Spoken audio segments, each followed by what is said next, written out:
2 కొరింథీ 9:15 నేటి పాఠానికి మిమ్ములను ఆహ్వానిస్తున్నాము. చెప్పశక్యము కాని ఆయన వరమును గూర్చి దేవునికి స్తోత్రము. రండి ప్రార్థన చేసుకుందాము. కృపా కనికరములు గల తండ్రి, మీకు మా హృదయపూర్వకమైన కృతజ్ఞతాస్తుతులు. నేడు నీ వాక్యం వినే భాగ్యం మాకు దయచేశావు. నీ వాక్య బీజము అక్షయమైనది. అది మా హృదయములలో నాటుకొని ఫలించాలని, మా జీవమునకు భక్తికి నీ వాక్యము దోహదపడాలని ప్రార్థిస్తున్నాము. యేసు ప్రేమను పరిశుద్ధాత్మ ద్వారా మా హృదయాలలో కృమ్మరించుమని, మా శ్రోతలందరినీ, వారి కుటుంబములను, పిల్లలను దీవించి ఆయురారోగ్యములు ప్రసాదించుమని, మా దేశమును, దేశమందలి సంఘములను, దేశ ప్రజలను దీవించుమని, సైతానీయ దుష్టశక్తులను లయపరచుమని ప్రియ యేసు నామమున ప్రార్థిస్తున్నాము తండ్రి. ఆమేన్. సోదరీ సోదరులారా, ఈరోజు మన పాఠం ఆదికాండం 47వ అధ్యాయం 1వ వచనం నుండి 48వ అధ్యాయం 16వ వచనం వరకు జాగ్రత్తగా వినండి. ఈ అధ్యాయం సారాంశం: యోసేపు ఫరోకు తన తండ్రిని, సహోదరులను పరిచయం చేశాడు. ఫరో వారిని అడిగాడు, మీ వృత్తి ఏమిటి? వారన్నారు, అయ్యా, మేము గొర్రెల కాపరులము, చిత్తగించండి, మా దేశంలో కరువొచ్చింది, కొన్నాళ్లు ఇక్కడ బ్రతుకుదామని వచ్చాము. ఫరో యోసేపునకు అనుమతి ఇచ్చాడు. వారు గోషేను ప్రాంతంలో యథేచ్ఛగా జీవించవచ్చు. యాకోబు ఫరోను దీవించాడు. ఫరో అడిగాడు, నీవు జీవించిన సంవత్సరాలు ఎన్ని? యాకోబన్నాడు, నేను యాత్ర చేసిన సంవత్సరాలు 30. నేను జీవించిన సంవత్సరాలు కొంచెమే, దుఃఖసహితమైనవి. నా పితరుల యాత్రాకాలంలో వారు జీవించిన సంవత్సరములన్నీ కాలేదు. ఫరో వారికి రామసేసు అనే చోటును స్వాస్థ్యముగా ఇచ్చాడు. యోసేపు వారికి ఆహారమిచ్చి పోషించాడు. అప్పుడు అంతటా కరువొచ్చింది. యోసేపు ప్రజలకు ధాన్యం సరఫరా చేశాడు. ప్రజలు తమ పశువులను, పొలాలను ప్రభుత్వానికి వశం చేశారు. యాజకుల భూములు తప్ప మిగతా పొలమంతా ప్రభుత్వం స్వాధీనం చేసుకుంది. యోసేపు వారికి విత్తనాలు సరఫరా చేశాడు. పంటలో 5వ వంతు ప్రభుత్వానికి వారు శిస్తు కట్టే ఏర్పాటు చేశాడు. ఇశ్రాయేలీయులు గోషెను ప్రాంతంలో నివసించి ఆస్తి సంపాదించుకొని సంతానాభివృద్ధి చెంది మిగుల విస్తరించారు. యాకోబు ఈజిప్టు దేశంలో 67 సంవత్సరాలు బ్రతికాడు. చనిపోయేటప్పటికి అతని వయస్సు 147 ఏండ్లు. తన అవసాన దశలో యాకోబు తన కుమారునితో ప్రమాణం చేయించాడు, నన్ను ఈజిప్టులో పాతిపెట్టకూడదు, నా పితరులతో వారి సమాధుల్లోనే నన్ను పాతిపెట్టాలి. అప్పుడు యాకోబు తన మంచపు తలగడ మీద వంగి దేవునికి నమస్కారం చేశాడు. శ్రోతలు వింటున్నారా? యోసేపు వ్యవహార దక్షత ఎంతో గొప్పది. గోషెను ప్రాంతం వారికిప్పించాడు. రామసేసు ప్రాంతం వారికి లభించింది. కాపరులు అంటే ఈజిప్టు వారికి చిన్న చూపు. అందుచేత ఎవరికీ అసూయ కలగదు. తమ పనేదో తాము చేసుకుపోతారు. యాకోబు ఫరో ఎదుట ఒక యాజకుడుగా నిలిచి అతణ్ణి దీవించాడు. తన జ్యేష్ఠత్వాన్ని ఇప్పుడు ప్రయోగిస్తున్నాడు. కుటుంబంలో జ్యేష్ఠుడే యాజకుడు. ఇప్పుడతడు ఇశ్రాయేలు. ఫరో ఈజిప్టుకు రాజైతే సర్వభూమికి రాజైన దేవుని యాజకుడు యాకోబు. నీ వయస్సెంత అని రాజు అడిగితే మునుపటి యాకోబులాగా కాదు, ఇప్పుడు నిగర్విగా, వినయంగా తనను తాను తగ్గించుకుని మాట్లాడుతున్నాడు. అతనిలో మార్పు, ప్రవర్తనలో పరివర్తన తేటగా కనపడుతున్నాయి. యాకోబు ఈజిప్టుకు వచ్చినప్పుడు అతనికి 130 ఏండ్లు. 147వ ఏట చనిపోయాడు. ఈజిప్టులో 17 సంవత్సరాలున్నాడు. తన జీవితంలో చివరి దశాబ్దమిది. ఇహలోకయాత్రలో చివరి మజిలీ. తన గారాబు కొడుకును చూచిన ఉత్సాహంతో 17 సంవత్సరాలు బ్రతికాడు. నా తండ్రి తాతలతో పోల్చుకుంటే నేను అల్పుణ్ణి, అని ఫరో ఎదుట సాక్ష్యమిచ్చాడు. దేవుని కృపచేత రక్షించబడిన ఒక పాపిగా తన నిజస్థితిని ఒప్పుకుంటున్నాడు. రామసేసు ప్రాంతభూమికి, యాకోబుకు అతని పిల్లలకు పట్టా మంజూరు అయింది. యాకోబుకు యోసేపుకు ఎంత వ్యత్యాసం! యాకోబు మొదట్లో ఒక పట్టాన దేవునికి లోబడలేదు గాని యోసేపు లోబడ్డాడు.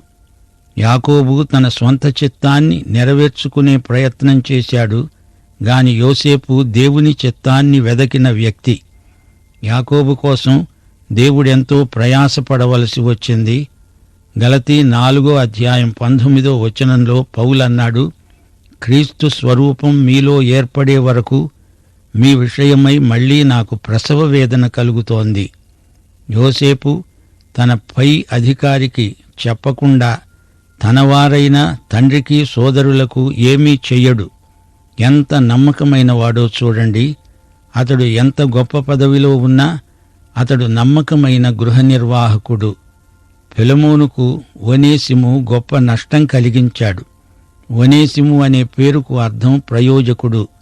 అయితే అతడు పౌలు ద్వారా రక్షించబడి తిరిగి తన యజమాని వద్దకు పంపబడినప్పుడు అతడు నిజంగా ప్రయోజకుడయ్యాడు. అలాగే యోసేపు దేవునికి నమ్మకమైన గృహ నిర్వాహకుడు. యోసేపు గత జీవితం మోసంతో నిండి ఉంది. యాకోబు మనస్తత్వం విచిత్రమైనది. తన స్వంత చిత్తం ప్రకారం దేవుని చిత్తాన్ని తాను అమలుపరచాలని చూచాడు. 100 సంవత్సరాలు యాకోబులోని పోరాటం ఇదే. ఇప్పుడో యాకోబు వయోవృద్ధుడు. అతనిలో ఇప్పుడు గొప్ప పరివర్తన వచ్చింది. ఎవరు ఏది విత్తితే అదే పంట కోస్తారని వాక్యం సెలవిస్తోంది. ఏశావు క్షణికోద్రేకంతో తన జ్యేష్ఠత్వాన్ని అమ్ముకున్నాడు. యాకోబు బహుకాలం నుండి ఆలోచించి తంత్రం పన్ని జ్యేష్ఠత్వం కొన్నాడు. అమ్మినవాడెంతో కొన్నవాడు అంతే. దేవుడు చేయదలచింది దేవుణ్ణే చేయనీయాలి అనే తెలివి అప్పుడు యాకోబుకు లేకపోయింది. ఆ యాకోబే ఇక్కడ ఫరోను ఆశీర్వదించే యాజకుడుగా కనిపిస్తున్నాడు. పరిపక్వత ఇప్పటికీ ఈజిప్టులో అతనికి వచ్చింది. ఈజిప్టు, కనాను అనే 2 దేశాల సమాచారమే ఆదికాండంలో ఎక్కువగా రాయబడి ఉంది. యోసేపు ఫరో రాజుకు ప్రతినిధిగా ప్రభుత్వ ఖజానాకు ద్రవ్యం అవసరమైనంత సమకూర్చాడు. ప్రజలు బ్రతకటానికి కావలసినంత ధాన్యం సరఫరా చేశాడు. యోసేపు ఆర్థిక శాస్త్రం బాగా తెలిసినవాడు. యోసేపు ఈజిప్టు పొలిమేరల యొక్క ఈ చివరి నుండి ఆ చివరి వరకు జనులను ఊళ్లలోకి రప్పించాడు. గ్రామీణ ప్రజలు పట్టణాలలోకి తరలిపోయారు. వారికి ధాన్యం సకాలంలో అందాలి గదా. గిడ్డంగులు పట్టణాలలో ఉన్నాయి.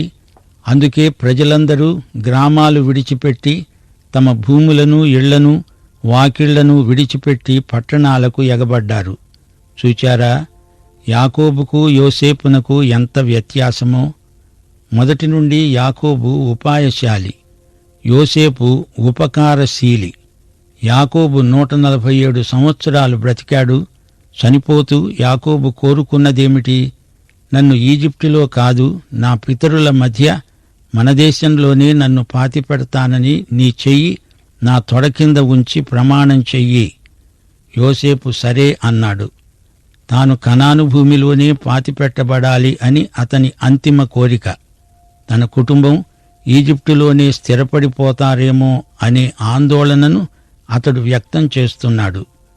ప్రియ శ్రోతలు, వింటున్నారా? యాకోబు తన దేవుని నిబంధనను మరువలేదు. తన దేవుడు నిబంధన దేవుడు. పాత నిబంధన నిరీక్షణ ఈ భూమికి పరిమితమైనది. అబ్రహాము కూడా ఇదే నమ్మాడు. తాను వాగ్దత్త భూమిలోనే పాతిపెట్టబడాలి. అక్కడే అతనికి పునరుత్థానం.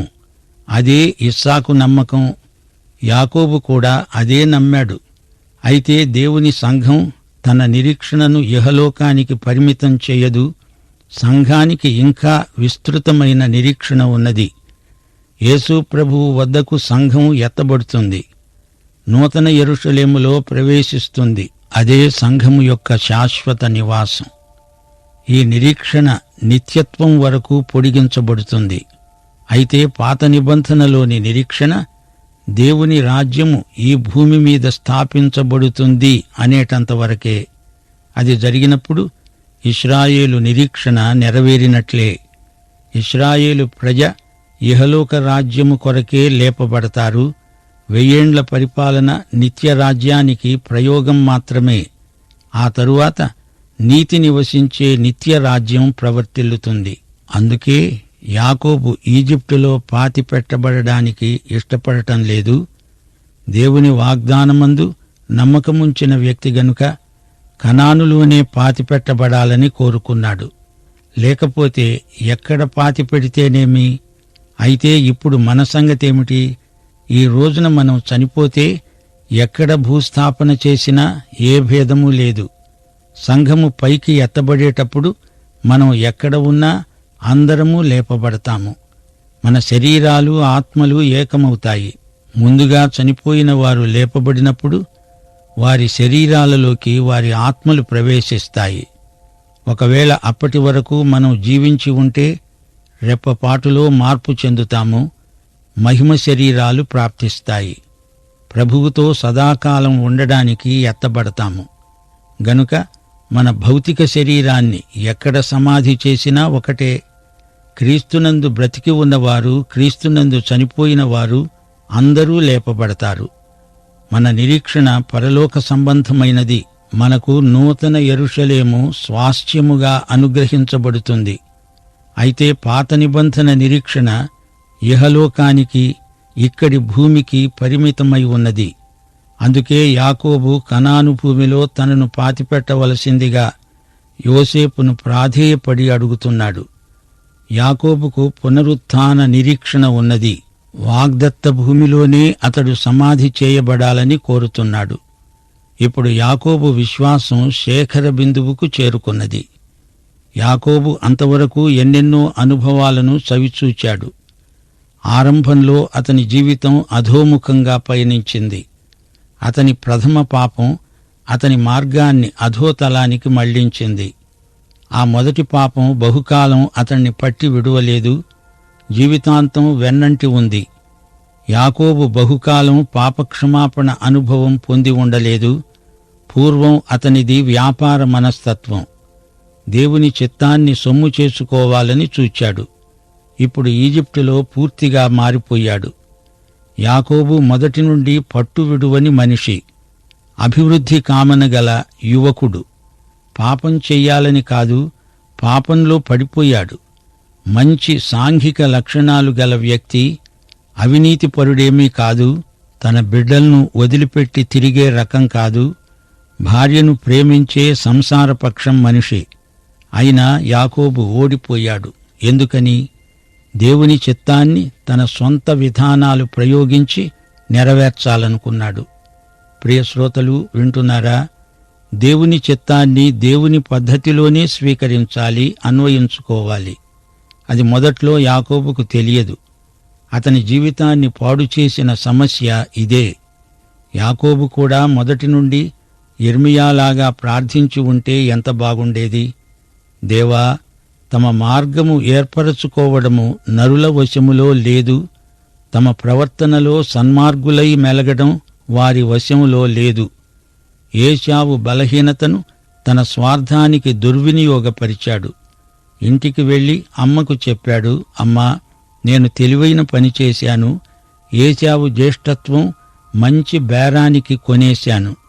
నేనేమీ బలవంతం చేయలేదు, అతడే అమ్మేశాడు. ఇందులో నా తప్పేమీ లేదు అంటూ అమ్మ దగ్గర బీరాలు పలికాడు. అప్పుడు యాకోబు ప్రకృతి సంబంధి. దేవుడు తనకు జ్యేష్ఠత్వం ఇవ్వదలుచుకున్నది ఇలా కాదు. రక్షణ లేని మానవుడు ప్రకృతి సంబంధి. రోమాపత్రిక 8వ అధ్యాయం 7-8 వచనాలు, శరీరానుసారమైన మనస్సు దేవునికి విరోధం. శరీర స్వభావము గలవారు దేవుణ్ణి మహిమపరచలేరు. దేవుని పని మానవ పద్ధతిలో చెయ్యలేము. అలా చేయబూనిన వారికి ఆశాభంగమే మిగులుతుంది. దేవునితో సంఘర్షణ పెట్టుకుంటే జీవితమంతా వృధా అవుతుంది. యాకోబు అదే పని చేశాడు.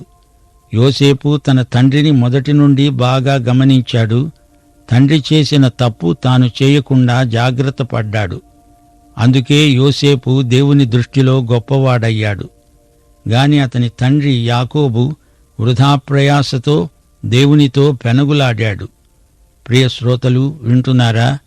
ఈజిప్టులో తాను ఉన్న 17 సంవత్సరాల జీవితం ఆత్మ సంబంధమైనది గాని అంతకు ముందు ప్రకృతి సంబంధి అయి ఉండి శరీరానుసారంగా ప్రవర్తించాడు. ఈ సంగతులన్నీ ఈజిప్టులో యాకోబు మనస్సులో మెదులుతూ ఉండేవి. శాశ్వతమైన ప్రేమతో దేవుడు మనల్ని ప్రేమిస్తున్నాడు. ఆయన ఎంతైనా విశ్వసనీయుడు. శరీర విధానాలు ప్రయోగించి దేవుని ప్రణాళికను అమలుపరచటం అసాధ్యం. ఏ మనుష్యుడు తనకు తానే జ్ఞానిని అనుకోవడానికి వీల్లేదు. దేవునియందు భయభక్తులు కలిగి చెడుతనం విడిచిపెట్టాలి. జ్యేష్ఠత్వం విషయంలో యాకోబు వ్యవహరించిన తీరు స్వార్థపూరితం. అదొక బేరం. రిబ్కా యాకోబుతో కలిసి ఉపాయం ఆలోచించింది. తల్లి కొడుకు కలిసి ఇస్సాకును మోసగించారు. తల్లి చెబితే కొడుకు చేశాడు. అయితే ఇందులో యాకోబు బాధ్యత ఎంతవరకు? నాకు తెలియదు, మా అమ్మ చేయమన్నది నేను చేశాను అంటే సరిపోదు. ఈ మోసానికి యాకోబు పూర్తి బాధ్యత వహించాల్సి ఉంది. ఏ మార్గం అవలంబిస్తే ఏమి, ఫలితం కదా ముఖ్యం అనుకున్నాడు యాకోబు. అలా కాదు, దేవుని దృష్టిలో విధానం ఎంత ముఖ్యమో ఫలితం కూడా అంత ముఖ్యమే. మంచి ఫలితం కోసం చెడ్డ పద్ధతి యాకోబు వాడి పెద్ద తప్పే చేశాడు. మోసం చేసే వ్యక్తికి జీవితాంతం వరకు మనస్సాక్షిలో రభస ఎక్కువవుతూనే ఉంటుంది. వాస్తవాన్ని ఎదుర్కోలేక పారిపోయే భగ్నజీవులతో, పిరికివారితో పిచ్చి ఆసుపత్రులు నిండిపోతున్నాయి. ప్రియ శ్రోతలు, 4 వ్యక్తులను ఇంతవరకు మీకు పరిచయం చేశాము. ఒకడు ఇస్సాకు. ఇతడు కుటుంబంలో తండ్రి, బలహీనుడు, భోజన ప్రియుడు. పక్షపాతం అతనిలో గూడు కట్టుకొని ఉంది. వృద్ధుడే కాని కుటుంబ ప్రేమ సంబంధాలలో ఆధ్యాత్మికంగా అపరిపక్వ స్థాయిలో ఉన్నాడు. 2 ఏశావు. ఇతడు చేజేతులా చేసుకున్నదంతా అనుభవించాడు. జ్యేష్ఠత్వపు హక్కును కాలరాచివేశాడు. దాని దుష్ఫలితమే అతని నెత్తిమీదికి వచ్చింది. 3 యాకోబు. ఇతడు తన మోసానికి తగ్గ ప్రతిఫలం అనుభవించాడు. జీవితంలో విలువైన కాలం 2 దశాబ్దాలు వృధాగా పాడైపోయాయి. కారణం అతని మోస ప్రవృత్తి. 4 రిబ్కా.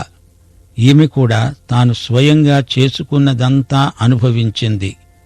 తన గారాబు కుమారుణ్ణి ఆమె తిరిగి చూడలేదు. కొడుకుకు మోసం నేర్పింది. చివరికి తన కొడుకును తిరిగి చూడకుండానే చనిపోయింది. సోదరీ సోదరులారా, దేవుని ప్రభుత్వంలో నియమం ఒకటి ఉంది.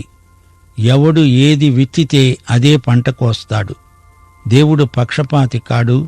ఎంత గొప్ప భక్తుడైనా మానవ పద్ధతుల్లో దేవుని సంకల్పాన్ని నెరవేర్చాలనుకోవడం అవివేకం. రోమాపత్రిక 8వ అధ్యాయం 28వ వచనం ప్రకారం దేవుణ్ణి ప్రేమించేవారికి, అనగా ఆయన సంకల్పము చొప్పున పిలువబడిన వారికి సమస్తము వారి మేలు కొరకే సమకూడి జరిగేటట్లు చేస్తాడు దేవుడు. మన జీవితంలో ఉపాయాలు పనిచేయవు. దేవుని చిత్తము ఆయనకు అనుకూలమైన పద్ధతుల్లోనే నెరవేరుతుంది. ఆదికాండం 47వ అధ్యాయం నుండి యాకోబు జీవితంలోని చివరి ఘడియలు మన ముందు ఉంచబడినాయి. ఇప్పుడు యాకోబు ఆత్మ సంబంధి. ఆధ్యాత్మిక జీవితంలో అతడు చిట్ట చివరికి పరిపక్వతను పుంజుకున్నాడు. దేవుణ్ణి మహిమపరిచే విధంగా మనము దినదినము ఎదుగుతూ దేవుని కృపలో వర్ధిల్లుతూ ఉండాలి. ఆత్మ ఫలం పరిపక్వం కావాలంటే దానికి కొంతకాలం పడుతుంది. యాకోబు విషయంలో దేవుడు ఎంతో దీర్ఘశాంతం చూపాడు. ఇప్పుడు అతని జీవితంలో ఇది అవసాన కాలం.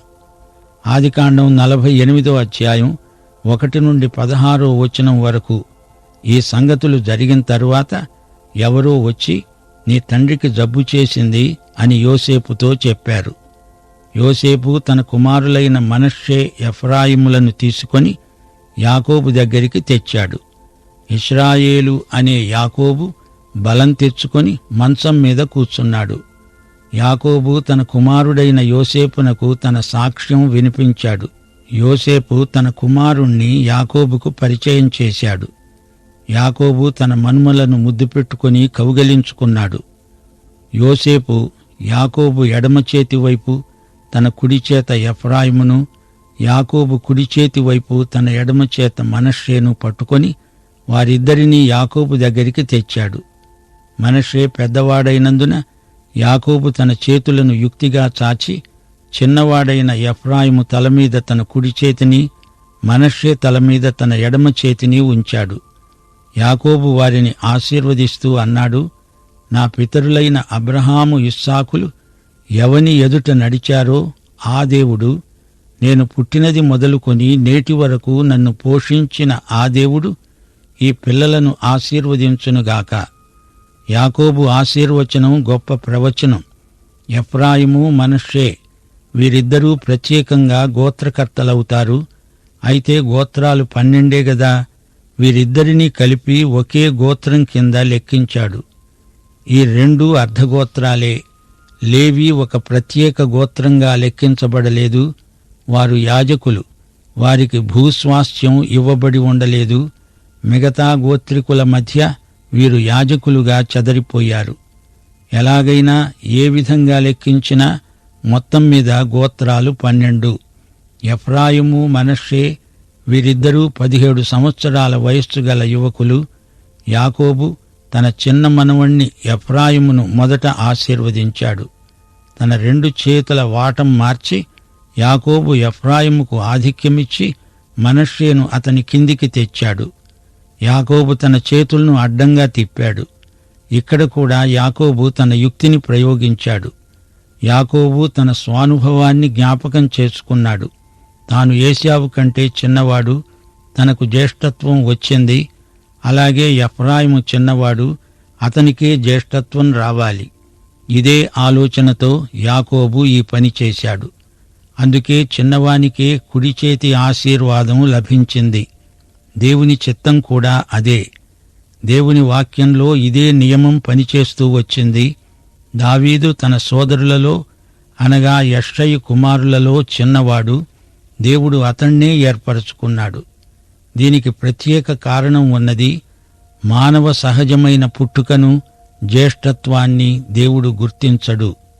నూతన జన్మ ప్రాతిపదికపైన దేవుడు కుమారత్వాన్ని అనుగ్రహిస్తాడు.